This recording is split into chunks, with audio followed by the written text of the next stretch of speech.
Good Morning Business, French Tech. Et à 6h45, dans la French Tech, notre invité c'est Julien Creuset, associé de Blackfin Capital Partners. Bonjour. Bonjour Christophe, bonjour Sandra. Avec une annonce, un deuxième fonds pour investir dans les fintech européennes. Votre premier fonds c'était 180 millions d'euros, vous avez déjà tout dépensé. Et donc un deuxième fonds de 350 millions d'euros pour investir donc plus particulièrement dans les fintech, dans les banques et dans les assurances. Peut-être un bilan du premier fonds. Combien de sociétés européennes vous avez pris des participations ?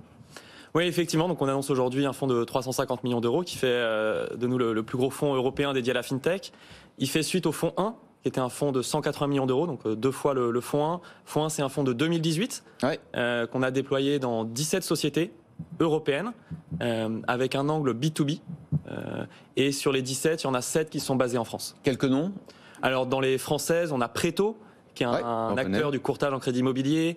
On a Epsor, qui fait de l'épargne salariale et retraite. Memobank, qui était la première nouvelle banque pour les PME, la banque la plus moderne pour les PME depuis 50 ans.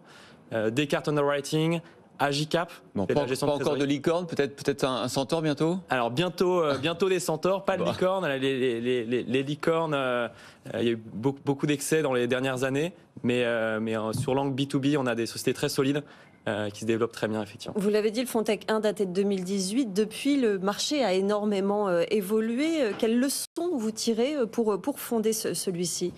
Effectivement, donc il y a eu un peu de deux phases dans le déploiement du fonds 1. Il y a eu une phase au départ où la fintech était très très naissante en Europe, suivait ce qui s'est passé en Amérique du Nord, aux États-Unis et en Angleterre. Donc la fintech s'est énormément développée sur les premières années, jusqu'à prendre un petit peu chaud en 2020-2021. Oui. Des valorisations excessives, des tours de table qui se faisaient très très rapidement. C'était un peu excessif. Et donc là, ce qu'on voit depuis 6 mois, c'est le marché s'assainit. Et les sociétés se concentrent sur leur efficacité opérationnelle, sur croître, mais de manière durable. Et donc nous, on est plutôt encouragés par cette évolution de marché. Ça permet vraiment d'accompagner les meilleurs entrepreneurs, de les aider à se développer, à croître en Europe et en Amérique du Nord. Du coup, il y aura peut-être d'ailleurs davantage d'opportunités dans les prochains mois. C'est bien d'avoir les poches pleines dans ces cas-là pour faire son marché. Oui, effectivement, ça permet d'avoir un fonds pour accompagner les meilleures entreprises. Et puis, en plus de l'argent, ce qu'on met à disposition des sociétés du portefeuille, c'est de l'expertise sectorielle. Nous, on se concentre sur un secteur, qui est la fintech et la surtech. L'ADN de Blackfin, c'est une équipe de 50 personnes. L'ADN de Blackfin, elle vient de Fortuneo. Les fondateurs, mes associés chez Blackfin étaient les fondateurs de Fortuneo, la banque en ligne. Et donc, on met à disposition des entrepreneurs du portefeuille cette expertise. On les aide à se développer, à accéder à des clients, banques, compagnies d'assurance, PME. Et puis, également, dans leur expansion géographique, aller au-delà de la France, aller dans d'autres pays européens. Et pour certaines d'entre elles, aller aux États-Unis, en Asie et en Amérique du Sud. On a aujourd'hui dans le portefeuille la moitié des sociétés qui sont présentes aux États-Unis, avec des bureaux et des clients, et un tiers en Asie et au LATAM. Le développement des fintech et des assurtech, c'est ça aujourd'hui leur défi, c'est un développement responsable ?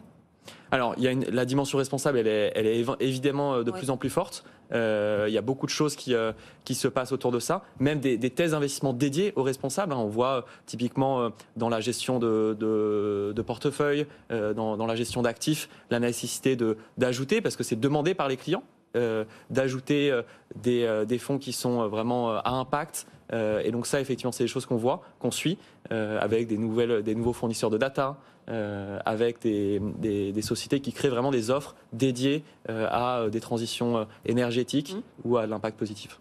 Justement, en matière de fintech, selon vous, quelles sont les grandes tendances des prochains mois ? On a beaucoup vu au cours des mois précédents, à la fois les moyens de paiement, les paiements fractionnés.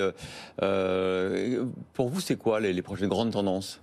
Alors moi je pense que on parle beaucoup des sociétés B2C, donc qui vont adresser les besoins des clients particuliers. Ouais. Donc on parle du BNPL, donc des paiements fractionnés sur les sites de e-commerce. On parle des néobanques, des nouvelles banques pour les particuliers. Moi je crois qu'il y a toute une partie un peu dont on parle pas, qui est le B2B.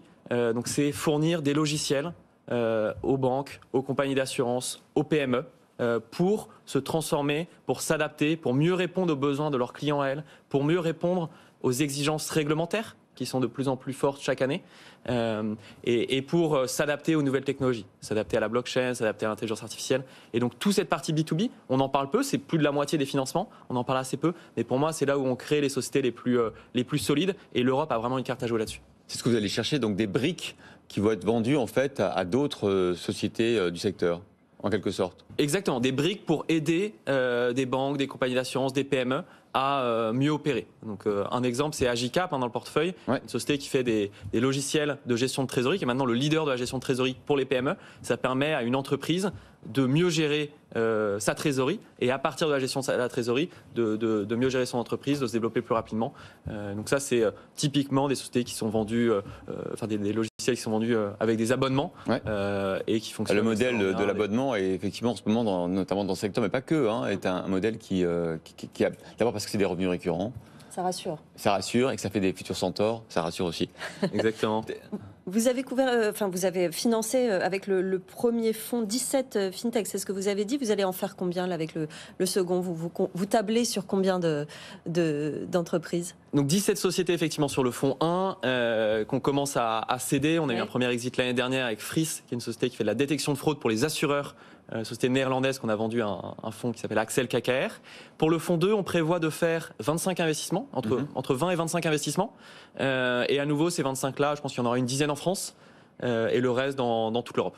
Bon, il y a aussi une tendance, j'imagine que vous allez regarder, c'est tout ce qui est évaluation des risques. On parlait avec notamment la RSE, le développement durable. De plus en plus dans l'assurance, ça, on voit que cibler, détecter effectivement les zones de risque et les entreprises qui prennent le plus de risques et celles qui en prennent moins, c'est une grande tendance du marché aussi.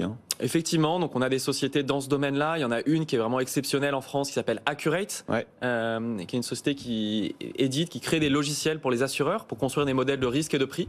À nouveau, c'est pas on n'en entend pas parler tous les jours, mais c'est une société qui a gagné des clients de premier plan comme AXA, Generali, Munich Re, Tokyo Marine, et qui est très très solide en Europe, qui a ouvert un bureau aux États-Unis et maintenant en Asie, et qui est un des succès français dans le domaine de la sûreté. Peut-être qu'elle aide AXA justement avec son nouveau dispositif automatique d'indemnisation de catastrophes naturelles. On en parlera à 7h20, ça sera notre invité. Peut-être qu'ils ont fait une brique de ces nouveaux outils assurantiels. Merci Julien Creuset, associé de Blackfin Capital Partners, d'avoir été notre French Tech.